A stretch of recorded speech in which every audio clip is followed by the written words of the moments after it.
This video's idea was inspired by known as Scissor's video on Destiny's community sentiment, which was inspired by Mackie22's video on the Destiny 2 community being stupid, to put it into nicer words.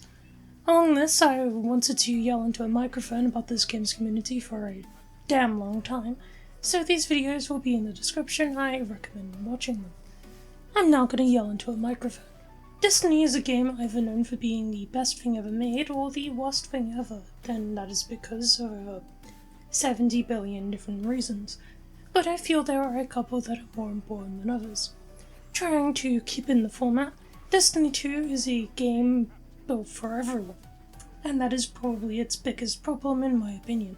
Despite being advertised as a looter shooter MMO, Destiny tries to be a game that appeals to people who only want to play PvP, whilst also appealing to people who only want to play PvE, and inside that it also tries to appeal to people who only want to do trials or raids, whilst also trying to appeal to Larry No Thumbs and Michael Lowmanor, alongside Timmy the X9 Gilded Flawless. Which is what has created such a large divide in audience and therefore conversation, and therefore creates the arguments like sunsetting versus no sunsetting, crafting, no crafting, PvP should be deleted versus it being the main focus, Haunted is good, the constant meta arguments, Thunderlord even being thought of as a decent weapon amongst most PvE players, the Divinity nerf versus Divinity not being nerfed, well being nerfed or well not being nerfed, old content versus new content, reskins being bad versus reskins not mattering, and even more stupid arguments like quick switching being removed for alleged accessibility reasons. Because apparently pressing 3 buttons was too difficult. Destiny's popularity on top of this, since Destiny is an incredibly popular game, surprisingly enough, means that there will always be a good chunk of people who have heard about the game from their friends or quite years ago or just haven't really got into it. There's also the incredibly large amount of people who are running off of years out of date information about the game since there's no in-game newsletter or anything, which is why people still somehow don't know a year later that you can use old Sunset loot. Which overall means that these arguments keep getting brought up over and over and over and over and over again, and get so heated, especially on sites like Twitter, where Destiny discussion is arguably its most popular, and its most volatile due to how the site operates. Which, on that point, not only are people more likely to say when they dislike something, they are rewarded by it from literally every single site Destiny 2 discussion is popular on, due to their engagement-based algorithms. In order to not bore everyone normal watching this, basically, if I make a video like the shotgun one I made, or the one saying Destiny 2 is the worst piece of garbage ever made, I am given far more views than a video praising the game, as there will be people discussing things under a video or interacting with it far more, due to our seemingly inherent want to speak out when disagreeing with someone. And interacting with said piece of content at all will drive up its metrics, and therefore the sites will try to push it out to more people, who will then likely disagree, and the cycle will then continue. You'll mostly end up seeing this on Twitter and YouTube, as they are the ones that mainly use this algorithm. And because of it, you basically have to pick up what's just mindless arguing for the sake of arguing, and people with legitimate points. For example, I would call mindless arguing someone saying that fusion rifles are balanced because they're doing their job and that my trials KD is what matters in an argument, as opposed to someone making an actual 4-hour argument on why a fusion rifle could be balanced, or at least not the best special in the game, with a mix of actual counter-arguments, such as them being very counterable without invis in the equation, or slugs doing their most common job better in the hands of someone who has good aim. And yet another thing that doesn't help any of this is that most of the community are just complete idiots, if I'm to be completely and totally honest. The most common reoccurring argument in recent times has been about crafting versus no crafting, and is possibly some of the most stupid arguments I've ever seen, with people practically arguing that instead of being given a job and a guaranteed source of income, they would rather take going into a casino for the next 10 years on a form of time limit in order to maybe win big after losing all of your money hundreds of thousands of times. And I distinctly remember feeling like I was going insane during Season of the Haunted and Plunder, where people absolutely loved Haunted despite literally everything being wrong about that season and it destroying the game with every change that we're still trying to recover from. But then Plunder being the most hated season ever, despite being actually pretty decent with some good changes made to try and fix the absolute tragedy that was Haunted. Even though it still added SPM if I remember correctly, but ignore that. From my point of view, it feels like the people who praise the game like no tomorrow don't actually know what's wrong with it, and the people who hate the game and do nothing but complain about it all day don't know what's actually wrong with it either, so it just becomes a bunch of people arguing over literally nothing of matter, and Bungie has to try and make both groups of people happy, as they tend to be the majority from what I've seen, which is why we end up with so many seemingly bizarre changes. Like a launching Raw or slide mouse back in Haunted. And since I just mentioned complaints with the game, I feel is now probably a good time to do some complaining of my own. There are multiple sunset weapons that still aren't back despite being usable, and I want to imagine it wouldn't be too much of a monumental task to just throw all the sunset Year 2 and 3 weapons into the Enclave for crafting just so people can use them. Or hell, even just put all the vendor weapons into their respective vendors. There is literally a tab on all 3 ritual vendors for old weapons, and I literally do not get why I can't go and buy a parcel of Stardust from Drifter in the current game. And the same can be said for old seasonal weapons, as we should be allowed to buy older ones from Zar or some other vendor. Maybe getting them from Hawthorne, or Spider finally gets his own place in the tower, or they could even use 801. The fact they aren't there to me just feels like Bungie are trying to hold back on giving us these old weapons so they can pad out new seasonal gear changes, and it's really disappointing. As for some, me included, weapon feel is a massive thing, and most of those weapons still feel better than our current gear. I would frankly much rather use Mindbenders over Found Verdict, or Duke Mark 44 over Round Robin, Trackless Waste or the Pillager over Multimac, Antio, Part Truth, Z for Doctor, Talons of the Eagle, Go Figure, Service Revolver, 10 Paces, Jack Queen King Free, No Turning Back, Parcel of Stardust, and a couple more that could be listed, but we would be here literally all day. And Mindbenders in particular is what I would consider the best non-closing time pellet shotgun, since it is an aggressive with quick draw and slide shots still on the gun. And since I'm on about sunset weapons, I may as well talk about the TCV. As I've realised from playing Final Fantasy XIV, a game I'll mention again a bit later, it's how good it is to have a game with all its content intact.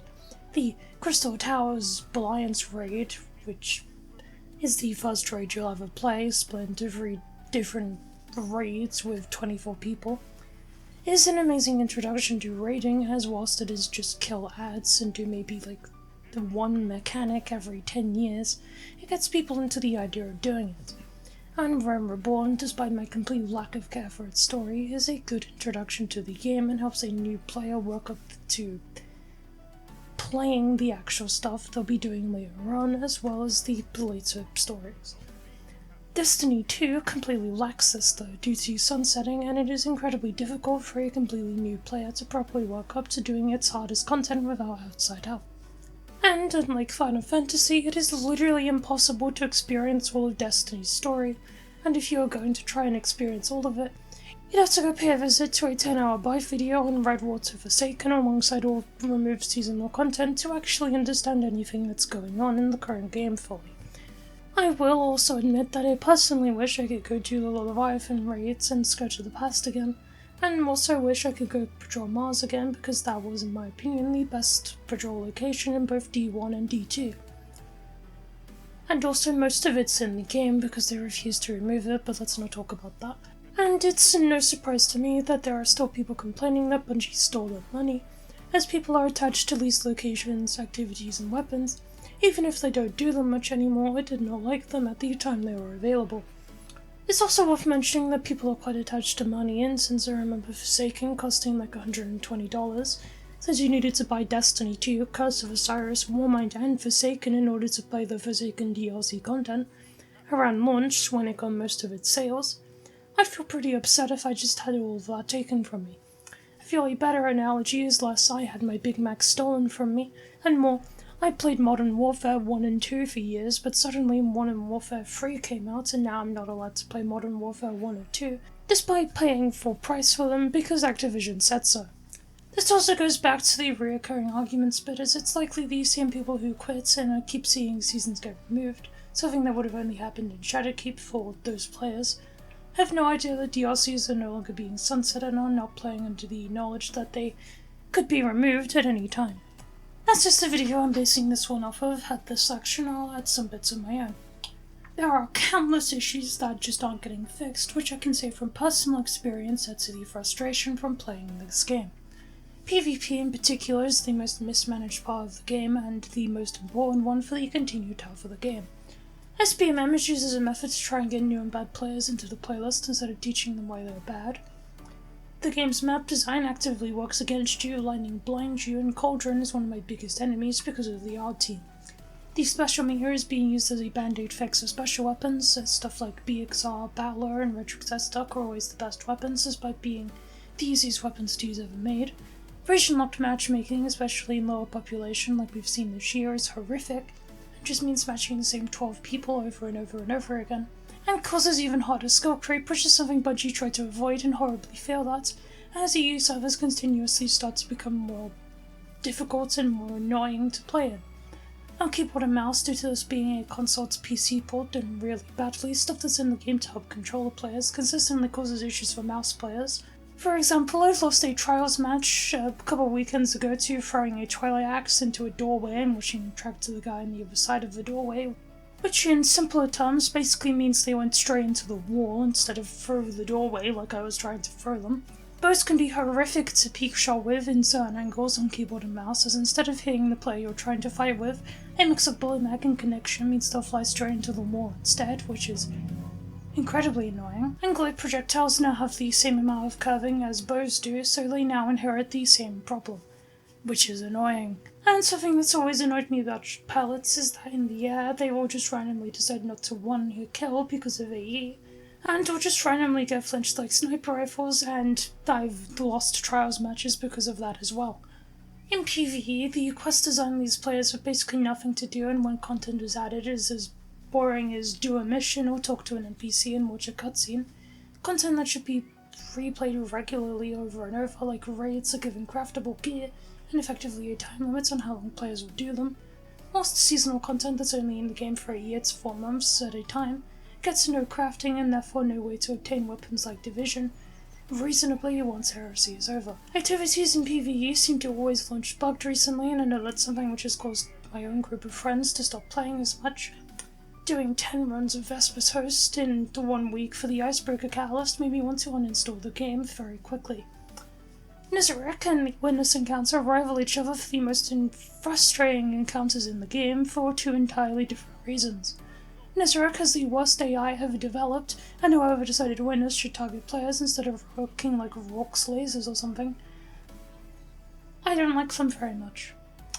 And once again, the consequence of this being a console port, damage and movement being based on frame rate is also something I quite dislike in both modes, as I was literally questioning why I was dying the other day in a Master Vlog, and only at the end of the raid found out it was because I decided to uncap my frame rates. And that's the Strictly Destiny portion over. You're now free to leave if that's all you care about. But I have one more point I want to go over, so if you're leaving, make sure to like, comment, sub, the usual, and everyone else. I'm gonna rant about how toxic everyone is. So, whilst in my opinion the biggest problem is how the game is built for everyone, the more commonly agreed upon issue, at least as far as I'm aware, is how unbelievably toxic and bigoted this community is. And frankly, yeah. I mean, just look at my YouTube comments and see how many times someone has completely ignored any point made in the video and just made some completely unoriginal and funny comments about my voice. Usually along the lines of me sounding like Mickey Mouse or the weird old guy from Family Guy. And the amounts of shit talk messages I've had is countless at this point, as my screenshot folder is practically full of them. It's something I myself am guilty of, as I've sent some awful things to a multitude of people, both in-game and on Twitter. Obviously nothing too egregious, but not sunshine and rainbows either. Which is why I will not be the person preaching change. However, I will be the one to say there most certainly is a problem and is dragging people away from the game. As for a large chunk of people, how nice a community is incredibly important to them. That's why people play the game that should hopefully be the one in the background, Final Fantasy XIV. because the community in that game, for the most part, is significantly friendlier and almost all nice to each other. And it's honestly insane to see, after playing Destiny so long, where whilst writing this, people were spelling out the N-word in text chat. So going to a game where people are just trying to be nice and helpful to each other and just generally really chill, it's quite the difference. There are obviously problems in that game's community, as is the case of all communities. Stalking is apparently one of the main big ones. But for the most part, everything I've seen and experienced is such a major difference it's hard to imagine. And playing that game has got me feeling like there is at least a conversation that should be had about how overly toxic this community is towards each other. I do not believe that I'm the right person to be having that conversation, but it is something we should consider going into Frontiers. Since that's when we'll want to start bringing in new people, as the group of us who played for 10 years, we'll probably start to look for something new. So like I said to the last group, like, comment, sub, you know what to do. I'll see you whenever I manage to make another video, and adios.